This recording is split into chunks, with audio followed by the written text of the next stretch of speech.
Hi, in this video I'm going to demonstrate how to solve the problem of a worn threaded rod or a worn nut. So this would be the nut portion. As you can see, when I thread this, this moves along here depending in which way I thread this. So this is like a nut, and what this is a spring compression clamp. For example, over here I have a shock absorber and I would be compressing the spring. Now what has happened is over here it has worn away the threads, and over here it has worn away the threads. But on number one we have a second problem, and that is the nut has become stripped inside there. And on number one I'm going to demonstrate that the threads on the inside here are stripped, they're worn away. What's supposed to happen is, as I tighten this is supposed to be very strong and very tight and clamp inwards. But I mean, if I actually just push this with my fingers, I mean, you can see how it just climbed over those threads and even a little bit more.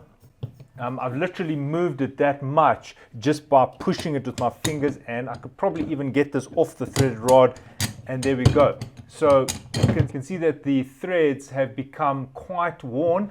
Now on number two, this is still in fairly good order, but the threads on the threaded rod have become a little bit worn down, and as you can see, I can actually just travel this along. I mean, look at that travel.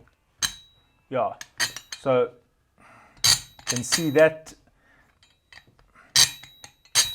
that movement. Right, so I'm going to show you how I solved this quickly while I was using these. So there's the dead zone for number two, and number one, this whole thing is a dead zone because this is too worn out. And just having a look at this, you can see how much free play there is here. Right, so just doing a quick demonstration of before.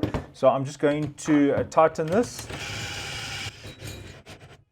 Now there you can see number one, nothing is happening. Right, I'm using an impact driver just to speed up the video, but just remember that an impact driver is not to be used with spring compression clamps. So you can see, look at that, no grip there at all. And number two, no grip there at all. Now to solve this problem, I use hemp and water. Right, I take the hemp and I twirl it like this to get long strands like that. Then I take water and I just wet the hemp. You can actually dip this whole thing in water.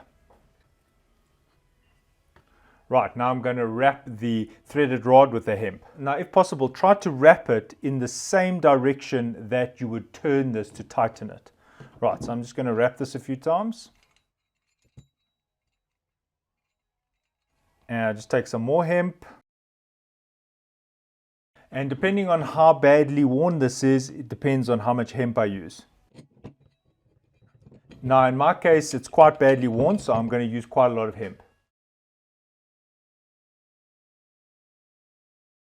And it doesn't have to be a masterpiece. You can see I'm even quite messy here. Right, so I'm going to put this on the spring just to show you this working.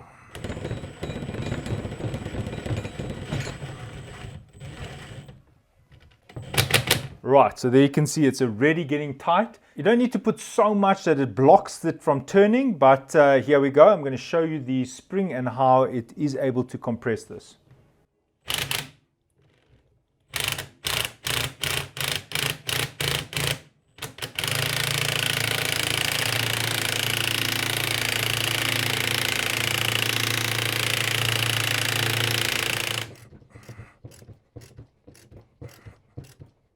Right, now you should be able to see that there's a fair amount of pressure there, and you can see how it has traveled along the threaded rod, and I can assure you that this spring is under a lot of pressure. Right, now number two, the problem was the threads were worn down, so I'm going to do the same thing on number two. Right, I've got number two, there's my band-aid. I'm just going to tighten it to show you.